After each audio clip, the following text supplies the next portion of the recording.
Bonjour à tous, aujourd'hui on se retrouve sur Smite. Je me présente, je suis Exodide. Vous êtes sur la chaîne de Exodide Archaix. Archaix n'est pas là aujourd'hui, mais nous le retrouverons plus tard dans une autre vidéo où on fera un test d'Hades et Archaix choisira son perso plus tard. Donc aujourd'hui, je débute une série où je présente les personnages, les dieux donc. On va présenter leur histoire, leur sort, puis quand j'aurai joué avec, si j'ai joué avec, je pourrais dire si j'ai aimé ou pas jouer avec eux. Bon, pour l'instant j'ai débloqué quasiment aucun dieu, mais on verra par la suite.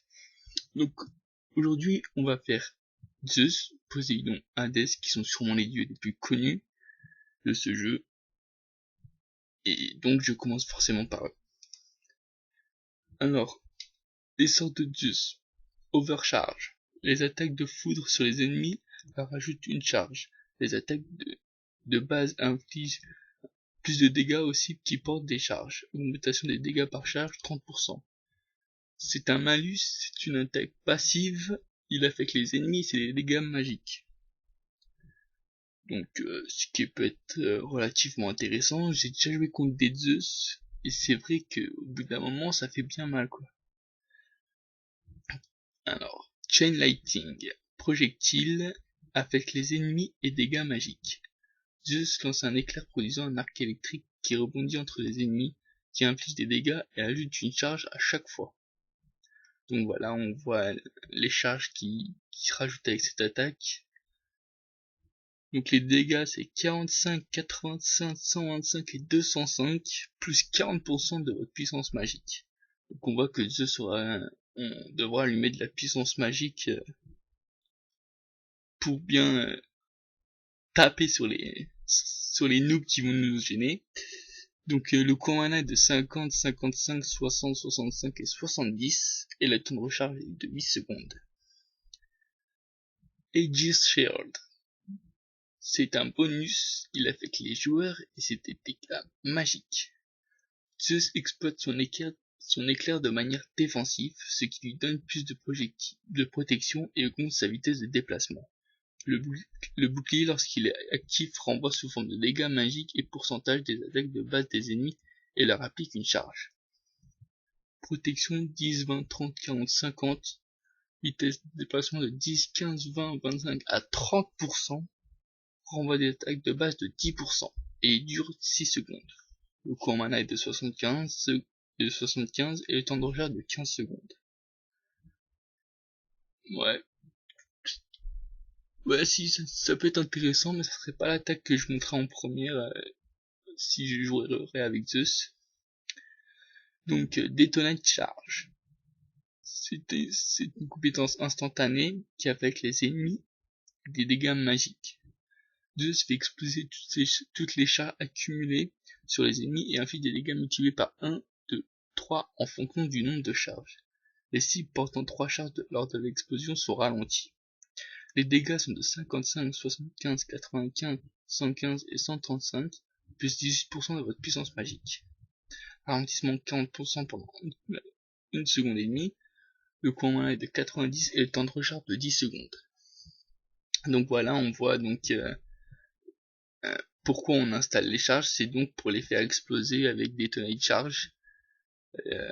Franchement, les dégâts doivent bien faire mal, puisque multiplié par 3, plus le ralentissement, vous n'avez pas intérêt à rester près de Zeus avec vos charges. Zeus, alors, Lightning Storm. Compétence cible au sol, avec les ennemis, dégâts magiques et portée 30. Donc portée 30, je sais pas trop bien ce que ça représente.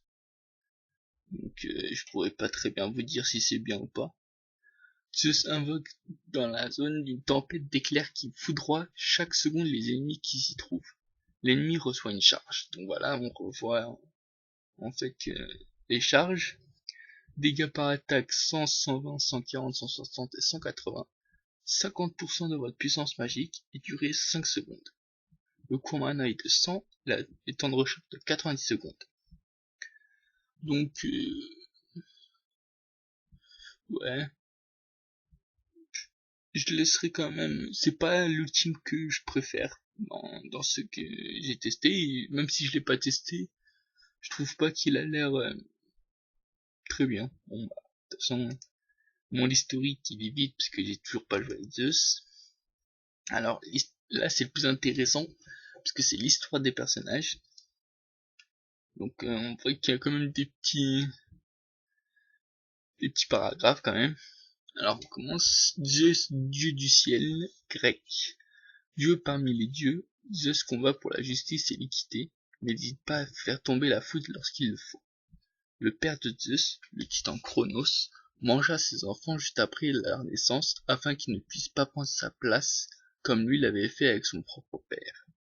À la naissance de Zeus, Rhea, sa mère, cacha l'enfant à Cronos et donna au titan un rocher habillé comme un bébé qu'il avala en secret.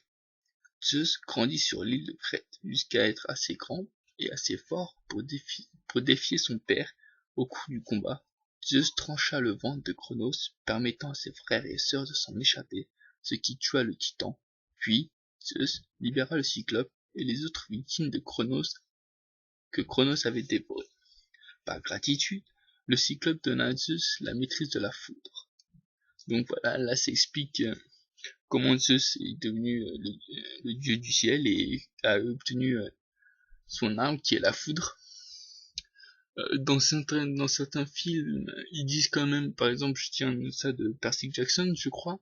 Non, c'était le choc des titans ou un des films comme ça où c'est forgeur, c'est le forgeron des dieux qui a aussi forgé le trident de Poséidon et l'arme d'Hadès que j'ai oublié le nom aussi.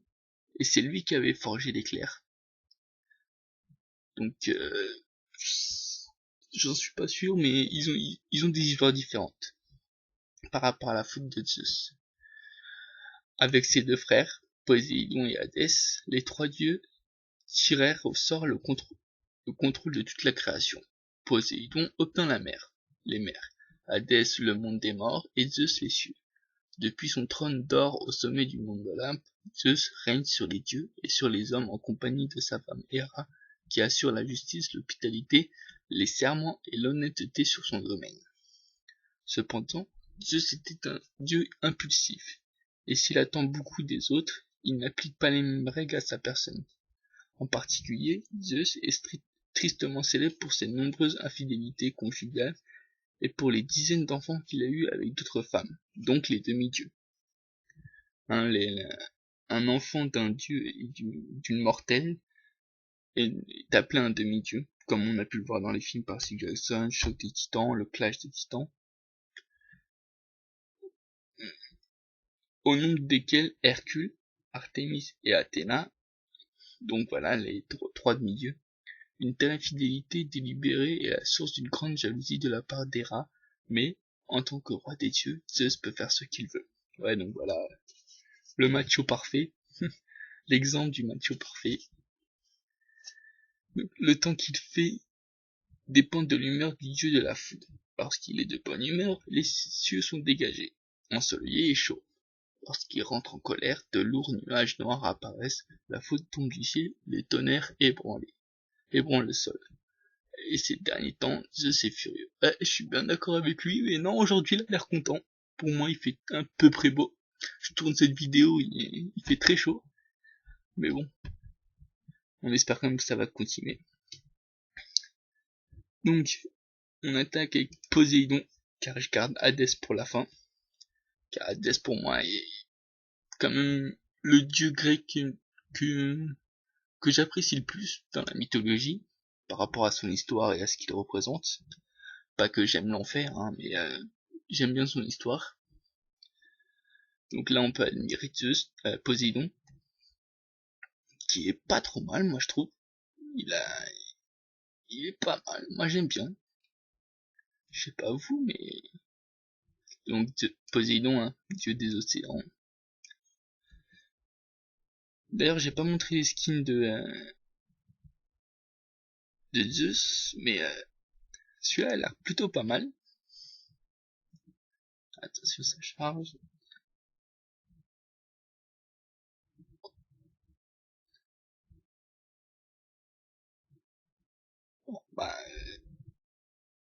Ah, alors voilà. Bon, ouais, on peut admirer la classe de Poséidon même avec cette tenue. Ouais, avec la belle frite violette, les palmes et sa belle bouée. C'est con quand même pour un dieu, pour le dieu des océans de pas savoir nager, hein. Je sais pas vous, mais... Donc les sorts. Donc, le Changing Tides. Compétence bonus affecte les joueurs. Poséidon se déplace plus vite et ses compétences infligent plus de dégâts à mesure que monte sa marée. Les attaques de base réussies font monter sa marée et l'utilisation de ses compétences la fait descendre. Ouais, ouais, oui, ouais, je peux pas juger, mais oui, ça peut être intéressant si, voilà, si on attaque beaucoup avec les attaques de base. Sinon, moi, vu que je joue beaucoup avec Ra et Hades, les attaques de base, j'utilise pas beaucoup non plus. Donc, dégâts à marée haute. Les compétences infligent jusqu'à 20% de dégâts supplémentaires à marée haute. Vitesse à marée haute. La vitesse de déplacement est augmentée jusqu'à 10% marée haute. Attaque de base plus 10% au niveau de marée en cas de réussite. Tidal Surge. Compétence ligne. Donc ça se lance en ligne, affecte les ennemis et dégâts magiques. Poséidon invoque une vague qui roule devant lui, inflige des dégâts et repousse tous les ennemis sur son passage.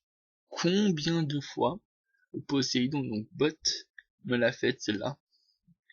À chaque fois, je pense qu'elle va s'arrêter devant moi, puis elle me repousse à je ne sais comment de mettre de Poséidon. Très intéressante comme attaque. Donc les dégâts 100, 140, 180, 220, 260, plus 70% de votre puissance magique. Marée grave, moins 35% de marée, donc là on retrouve que ça baisse à 35% de la marée. Coup 70, 80, 90, 100 et 110, temps de recharge de 10 secondes. J'aime bien. J'aime bien cette attaque. Le trident, donc l'arme de Poséidon, la célèbre arme de Poséidon. Compétence bonus, affecte joueur. Poséidon active son trident, ce qui augmente sa vitesse de déplacement et ajoute 2 tirs en dispersion à ses attaques de passe pendant 6 secondes. Les tirs supplémentaires infligent des dégâts magiques ainsi que 20% de la puissance magique de Poséidon. Tout tir réussi fait monter la marée de Poséidon. Oui, donc avec certaines attaques, on peut voir que Poséidon est vraiment axé sur la vitesse de déplacement. On peut le voir, hein. Donc avec sa compétence passive, là avec cette attaque, puis je sais pas si pour les autres ce sera pareil, mais pour l'instant, on peut croire qu'il est vraiment axé sur la vitesse de déplacement. Donc dégâts de base par coup 30, 40, 50, 60 et 70. Oui, donc ça se voit comme c'est les dégâts de base, ils allaient pas faire des dégâts à 220, 260 même, sur des dégâts de base, ça serait un petit peu cheaté. La vitesse de déplacement est augmentée de 5, 10, 15, 20 et 25% et la durée de 6 secondes. C'est souvent ce que je reproche au MOBA, c'est que la durée des boosts est vraiment basse. Parce que 6 secondes, c'est vraiment... Bon, c'est déjà plus énorme que certains sorts qui durent par exemple 1 seconde ou 1 seconde et demie. Mais c'est un petit point... Bon, après, c'est vrai que sur certains cas, genre l'étourdissement, heureusement que c'est pas 6 secondes. Mais là, 6 secondes, c'est quand même bas. À part pour les dégâts, hein. Bien sûr que si ça serait genre 1 minute, ça serait cheaté. Mais la vitesse de déplacement, pourquoi pas, quoi. S'il est axé vitesse de déplacement, autant lui laisser une vitesse de déplacement longtemps, quoi. Oulala, le Whirlpool. C'est une compétence qui cible le sol, qui affecte les ennemis, qui fait des dégâts magiques et un rayon de 20. Donc rayon de 20, j'ai déjà vu l'attaque, c'est quand même pas mal. C'est beaucoup, bon, elle est beaucoup moins grand, non, mais c'est un petit peu moins grand que l'ultime de Hades. Mais c'est quand même pas mal pour une attaque de base. Alors, sur sa cible au sol, Poison invoque un tourbillon qui handicape les ennemis, bloquant toute compétence de déplacement et les tire vers le centre tout en infligeant des dégâts magiques toutes les 0,5 secondes pendant 3 secondes. Cette compétence fait descendre de 25% la marée de Poséidon. Donc voilà, hein, on voit encore que le sort fait descendre la marée de Poséidon de 25% cette fois là c'était 35 secondes. Donc oui, j'ai vu plusieurs fois cette attaque, c'est vrai qu'elle t'attire au centre, mais pas beaucoup. Je trouve moins que l'ultime d'Hadès, mais peut-être que ça a été nerf, je l'ai pas vu au tout début, donc je pourrais pas dire. Alors, les dégâts sont de 15, 20, 25, 45 et 55, plus 5% de votre puissance magique. Ouais, donc voilà, c'est pas vraiment fait pour faire de gros dégâts, mais plutôt immobiliser l'ennemi pour que un de tes coéquipiers puisse les achever. Mais 55, c'est quand même 55 plus 5% de votre puissance magique, x 6, qui est quand même pas dégueulasse, hein, faut dire. Mais bon, à mon avis, le temps que les 3 secondes se passent, votre coéquipier a déjà tué le dieu visé. Donc le coup est de 70, 80, 90, 100 et 110 et le temps de recharge de 15, 14, 13, 12 et 11 secondes. Bon, on passe à l'ultime. Rien à ajouter sur ce sort. Release de Kraken. Donc cette attaque, je l'aime bien. Je l'aime vraiment bien. Alors la compétence, elle cible le sol, elle affecte les ennemis, les dégâts magiques et une portée de 30. Donc la même portée que pour l'attaque de Zeus. Je saurais toujours pas vous dire si c'est bien bon ou pas, je trouve. Alors Poséidon libère le Kraken qui ralentit et inflige des dégâts à tout ennemi à sa portée. Les ennemis qui se trouvent au centre de l'effet lors de son apparition subissent des dégâts supplémentaires et sont également étourdis et propulsés dans les airs. Donc une attaque très belle, je trouve. Le Kraken n'est pas trop moche. Et c'est vraiment bien qu'il ait mis un monstre pas important, mais un monstre qui a son histoire dans la mythologie grecque. Je trouve ça bien qu'il l'ait mis comme attaque à Poséidon, qui est comme le dieu des océans. Ouais, j'aime bien. Ouais, j'aime bien le petit clin d'œil à l'histoire du Kraken. Donc le dégât 170, 195, 220, 245 et 270 sans les dégâts supplémentaires quand l'ennemi est au centre à l'apparition du Kraken, plus 30% de puissance magique. Il y a un petit bug là, il montre pas le pourcentage. Alors dégâts au centre 18, ah bah voilà, en fait voilà, il y a les dégâts au centre en dessous. Donc 280, 220, 260, 300 et 340 plus votre puissance magique, donc il y a vraiment un bug. Oui, donc on voit quand même que les dégâts sont beaucoup plus élevés quand l'ennemi est au centre. Ralentissement 30%, ce qui est vraiment énorme. 30%, quand vous jouez par exemple sans bot, il y a des gens qui arrivent à jouer sans bot, une fois qu'ils se sont mangés 30%, ils ont du mal à courir les vieux. Donc étourdissement au centre 1, 1,25, 1,5, 1,75 et 2 secondes. Oui, 2 secondes, voilà, c'est l'un des étourdissements que j'ai vu le plus. 2 secondes, je crois. C'est déjà pas mal, 2 secondes sans pouvoir rien faire et on vous tape dessus, vous pouvez mourir en 2 secondes quand même. S'il y a 2-3 mecs, même tout seul, le mec peut vous tuer en 2 secondes. Marée grave, moins 50% de marée, donc on voit un 25, 35, ce qui fait déjà 60. Et moins 50%, les 100% sont vite passés. Hein. Si on fait un enchaînement, un petit combo, c'est vite passé. Hein. Alors, le coup est de 100, 110, 120, 130, 140, toujours en mana, parce que de toute façon il n'y a pas d'autre chose. Et temps de recharge 90 secondes. Donc oui, donc bonne attaque, comme je l'ai dit tout à l'heure, hein, j'apprécie, très très belle, rien à dire. Donc l'historique toujours vide. Parce que j'ai toujours pas joué avec Poséidon, mais j'aimerais vraiment jouer avec Poséidon. J'attends d'avoir un petit peu plus de faveur pour jouer, pour le prendre, parce que j'ai vraiment envie de l'essayer. En plus, je le trouve classe quand même. Un petit peu moins classe qu'Hadès, que je montrais tout à l'heure, mais je trouve classe. Donc, l'histoire de Poséidon, dieu des océans grec. Je sais pas s'il y a d'autres dieux des océans, je crois que j'en ai vu un. Je suis pas sûr, mais en tout cas, c'est le grec. Dans les profondeurs de l'océan, sous les marées houleuses, vit un dieu rongé par la colère. Quel effet cela fait-il de vivre à jamais à l'ombre de son frère, de se voir refuser ce qu'on désire encore et encore, bien qu'on ait toute la puissance terrible des mers à ses ordres? Telles sont les plaintes de Poséidon, broyant du noir sur son trône au fond de la mer. Donc oui, alors dans beaucoup de films, c'est Hadès qui est l'ennemi des deux frères et les deux frères sont alliés. Ça se passe pas comme ça. Zeus est détesté par ses deux frères, ce qui est complètement normal, hein. Il a eu au hasard, on va dire, hein, une place, on va dire la place la plus importante, parce qu'il est surnommé le dieu des dieux quand même, c'est le roi des dieux. Poséidon aurait pu prendre sa place, il a eu l'océan, et Hadès, lui, est condamné à jamais à surveiller les morts, les titans dans le Tartare.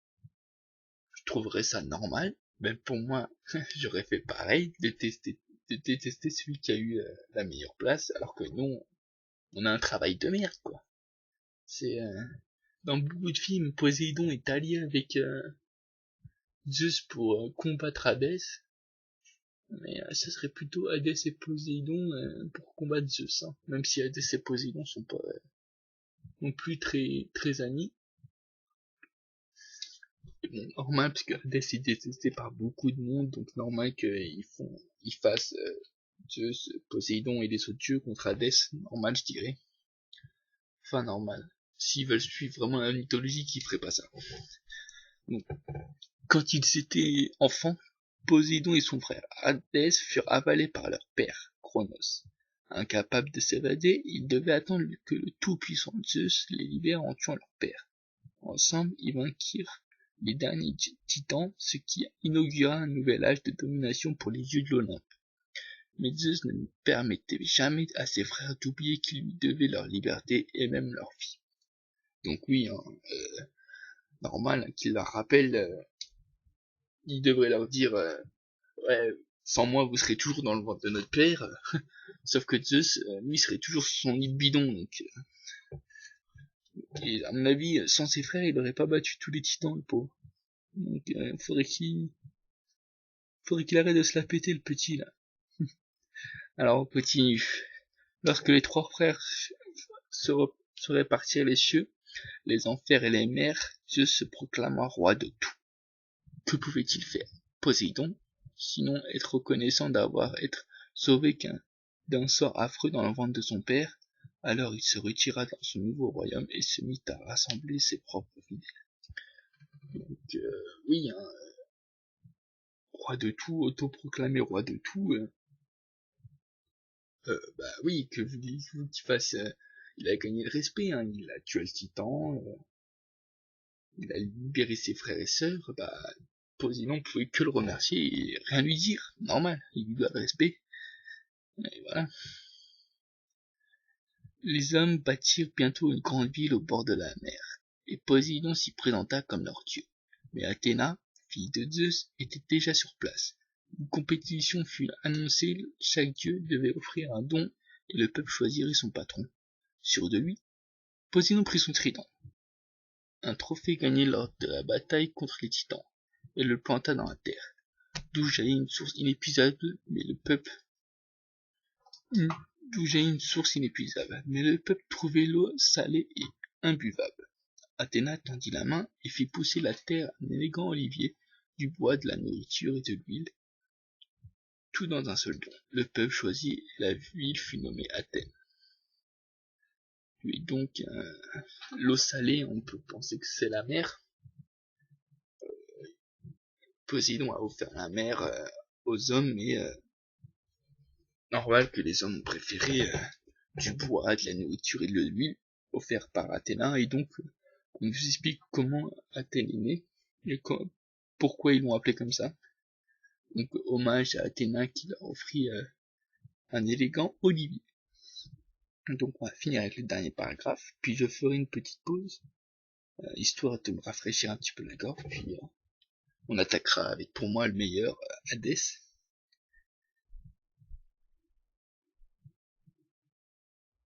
Il se peut que Poséidon n'aurait jamais convoité le pouvoir comme Zeus le fit. Si son père ne l'avait jamais avalé, s'il n'était jamais devenu dieu des mers, si son frère n'était jamais couronné roi des dieux, Poséidon aurait peut-être vécu heureux.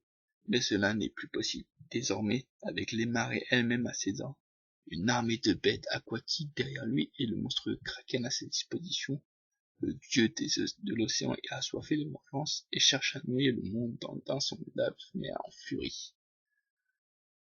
Que rajouter de plus? Merveilleuse fin. On fait une petite pause et je reviens après. Nous sommes de retour et cette fois on attaque du gros. Nous sommes en train de voir Hadès que j'ai joué, que j'ai pas mal joué. Donc je pourrais plus approfondir mon avis sur ce champion, sur ce dieu. Donc Hadès, roi des enfers grec.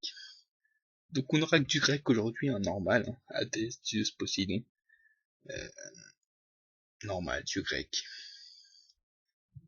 Donc par rapport aux deux autres, on peut voir que le point fort d'Hadès c'est la défense et la durabilité. Alors oui, Hadès c'est vraiment là pour bloquer les adversaires, et aider ses coéquipiers à dégager la voie, à abattre les adversaires pour pouvoir atteindre l'objectif tout simplement. Alors on commence par Blight, compétence, donc c'est un malus qui affecte les ennemis. L'attaque normale du bâton d'Hadès applique à l'ennemi un malus appelé Blight. Blight ou Blight, je sais pas. Ce malus alterne l'ennemi et peut être renouvelé.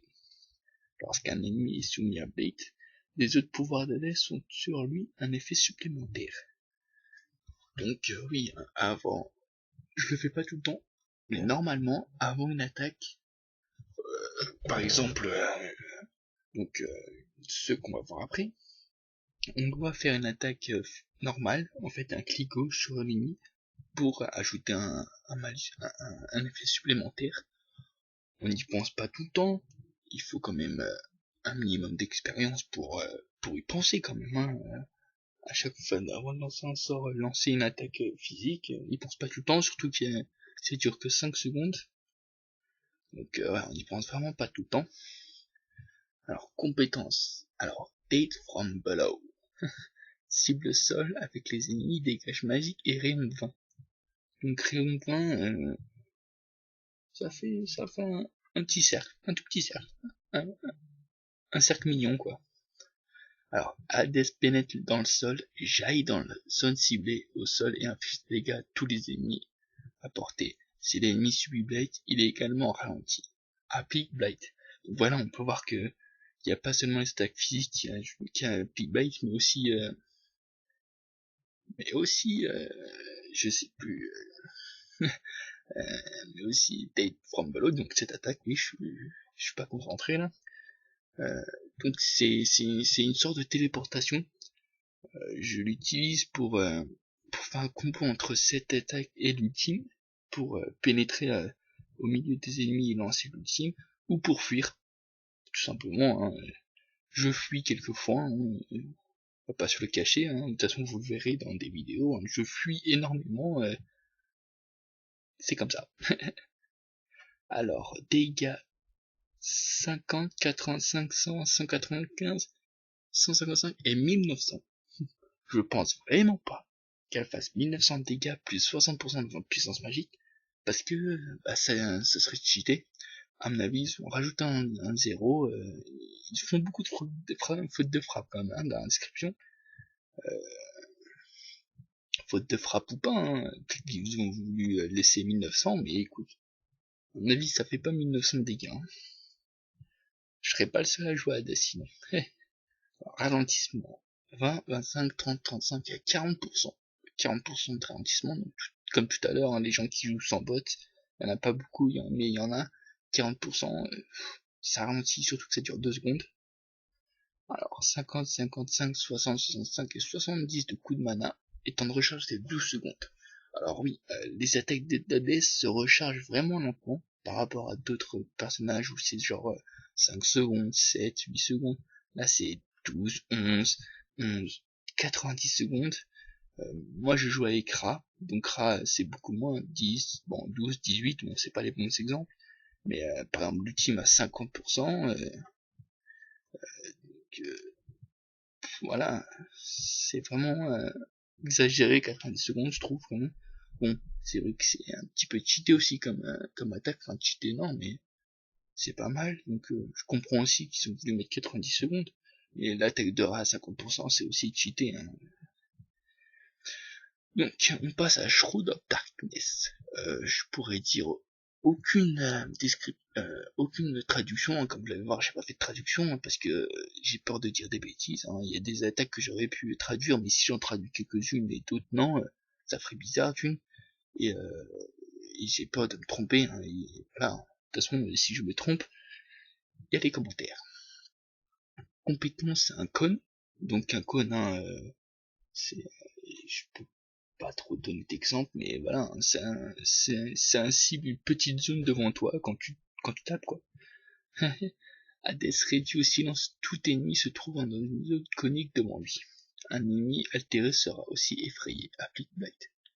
Alors, je vois pas vraiment l'utilité de ce sort.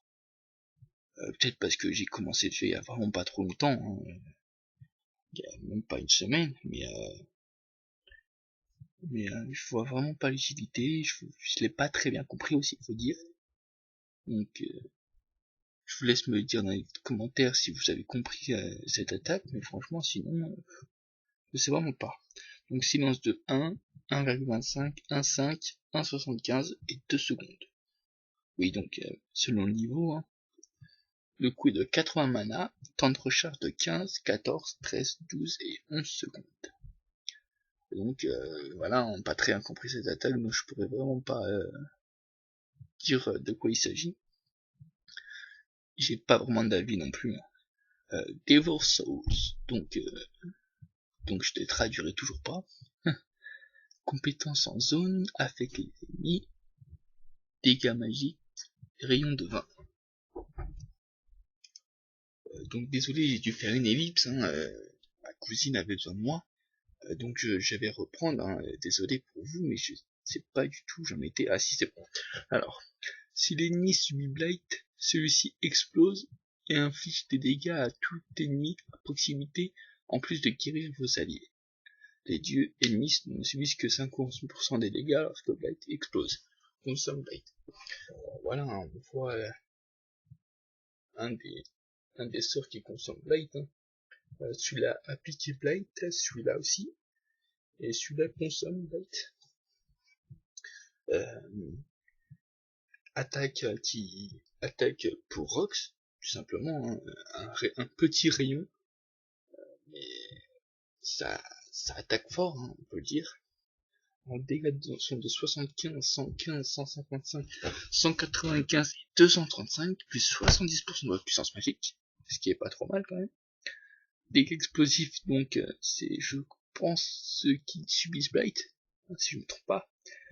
20, 27, 34, 41, 48, plus 50% de votre puissance magique. Donc ça 235 plus 70%, plus 48 plus 50%, ça fait pas trop mal de dégâts quand même. Soins explosifs 30, 40, 50, 60 et 70, plus 15% de votre puissance magique, ce qui est pas trop mal. Rayon d'explosion 20, donc comme on l'a vu plus haut, hein. Le coût en mana est de 65, 75, 85, 95 et 105. Le temps de recharge de 15, 14, 13, 12 et 11 secondes. Voilà, donc attaque que j'utilise beaucoup, hein, après avoir fait l'ultime pour achever les ennemis encore vivants. J'aime beaucoup. Alors, Pillar of Agony. Compétence en zone avec les ennemis dégâts magiques et rayon 30. Hadès appelle toutes les ennemis à proximité, les attire peu à peu vers lui et leur inflige des dégâts toutes les 0,5 secondes pendant 4 secondes. Donc Zeus c'était 3 secondes, lui c'est 4 secondes, ce qui fait x8 dégâts. Si l'ennemi est altéré, ses protections sont réduites.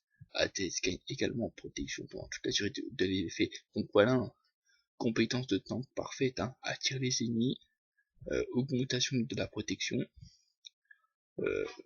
rien à dire, dégâts, protection, et tu bloques les ennemis, parfait. Parfait. Alors 45, 60, 75, 90, 105 plus 30% de votre puissance magique x8, à ne pas oublier. Protection 40, 50, 60, 70, 80, ce qui est pas trop mal. Malus de protection, donc ça je crois que c'est pour les ennemis, 15, 10, 15, 20, 25, 30. Et durée de malus de protection de 4 secondes, ce qui est vraiment pas mal. 4 secondes, tu te reçois bien des dégâts. Du coup en mana est de 100 et le temps de recharge 90 secondes. Donc oui, 90 secondes. À le rayon 30, c'est grand. C'est vraiment grand. On peut attraper les 5 ennemis facilement, très facilement. Tant qu'ils sont pas trop dispatchés sur la map, mais on peut attraper les 5 ennemis si on lance au bon moment facilement. Donc faire un 5 field vraiment rapidement. Alors l'histoire d'Hadès. Donc un plaisir de lire cette histoire. Je l'ai dit à lui, mais un plaisir, un vrai plaisir de lire. Inévitablement, la mort envoie tout le monde chez Hadès, dieu des enfers. Inévitablement, c'est lui qui l'emporte. Fils aîné des titans Chronos et Rhea, donc le grand frère, entre autres, Hadès fut dévoré par son frère étant enfant, ainsi que 5 autres de ses frères et sœurs. Zeus, le plus jeune frère, échappa à ce destin et le libéra lorsqu'il fut assez grand pour affronter Chronos. Ensemble, les 6 vainquirent les titans qui furent bannis au sombre royaume du Tartare. Puis, les dieux régnants, Zeus, Poséidon et Hadès, tirèrent au sort leur royaume. Hadès obtint les enfers. Donc voilà, ça on l'avait à peu près lu tout à l'heure. Mais on peut voir que Hadès donc, a été le premier à avaler. Dans l'histoire de Zeus, ils ont dit que Chronos avait peur que les enfants prennent leur place comme Chronos avait fait. Mais moi je trouve que Chronos a vu qu'Hadès avait quand même une sale gueule, il l'a avalé, et il a dit que ça avait bon goût, donc il l'a fait avec tous ses enfants. Moi je crois plutôt ça. Il nous l'a foutu à l'envers là en disant ouais il avait peur, mais en fait il avait sûrement bon goût. Alors, on continue. Les quelques personnes qui sont revenues des enfers décrivent un endroit abominable et souhaitent ne jamais y retourner. Normal, c'est pas le paradis, ma gueule, t'y vas pas pour les vacances. Hadès, lui, ne quitte que rarement son royaume souterrain et cherche toujours à rassembler davantage de morts. Davantage de morts, bah écoute, si tu veux, mais laisse-nous quand même quelques vivants. Ok, je me tais. Un jour qu'il désirait une femme, il captura la radieuse Perséphone, fille de la déesse Déméter. Cachée dans les enfers, personne ne pouvait l'atteindre. Aussi, Déméter fit s'abattre une grande famille sur le monde. Déméter, donc la mère de Perséphone. Les autres dieux la supplièrent d'y mettre fin, de peur qu'elle cause la perte de l'humanité. Oui, donc l'humanité est importante par les dieux, parce que non seulement ils tirent leur force de leur prière, comme on l'a vu dans plusieurs films, et parce que sinon ils seraient comme des cons, quoi. Et Dieu de personne à la fin. Mais elle déclara n'accepter qu'à condition que sa fille lui soit rendue. Hadès laissa finalement partir Perséphone, non sans lui avoir auparavant donné à manger des graines de grenade. Ayant mangé le fruit, elle se retrouva liée à Hadès pour l'éternité et contrainte de retourner le voir une fois l'an pour manger ses graines à nouveau. Donc la traduction complètement bidon, une fois par an peut-être, ça serait déjà mieux. On dit que son retour aux enfers chaque année entraîne une période de deuil et d'hiver. Donc là ils expliquent comment l'hiver vient. Donc pour eux, l'hiver vient quand Perséphone retourne en enfer pour manger une graine et pour donner du plaisir à Hadès, parce que Hadès reste un homme, que voulez-vous. Beaucoup ont peur de la mort, qu'ils considèrent comme maléfique, mais en vérité, Hadès ne cherche qu'à maintenir un équilibre. Il est sévère mais juste. En tant que dieu des morts et des enfers, il considère que son autorité en la matière est absolue, interdisant à quiconque de quitter son royaume, se mettant en colère lorsqu'on lui désobéit, ou lorsque quelqu'un tente de déjouer la mort ou de lui voler quelque chose. Pour tous, la mort est inéluctable, et entrer au service d'Hadès est inéluctable, même pour les dieux. Bah ouais, une fois que t'es mort, t'es sous le contrôle d'Hadès, tu peux rien y faire, tu peux pas revenir à la vie, donc tu restes sous son contrôle. Donc voilà pour aujourd'hui. On a fait 3 dieux. La prochaine fois, je ferai les dieux égyptiens. Donc pourquoi pas Ra, Osiris et Anubis, tiens, qu'on voit quand même souvent en jeu. Oui, donc voilà, c'est décidé, on fera Osiris, Ra et Anubis. Je vais essayer de jouer avec Osiris et Anubis, pourquoi pas. Mais j'ai déjà joué avec Ra, donc je pourrais bien parler. J'essaierai au moins de jouer avec Osiris, histoire de pas dire n'importe quoi comme j'ai pu le faire avec Hadès et Poséidon peut-être. Mais on va se quitter là-dessus. Et je vous souhaite une bonne fin de journée, une bonne fin de soirée, et sortez couverts. Sortez couverts. Sortez couverts.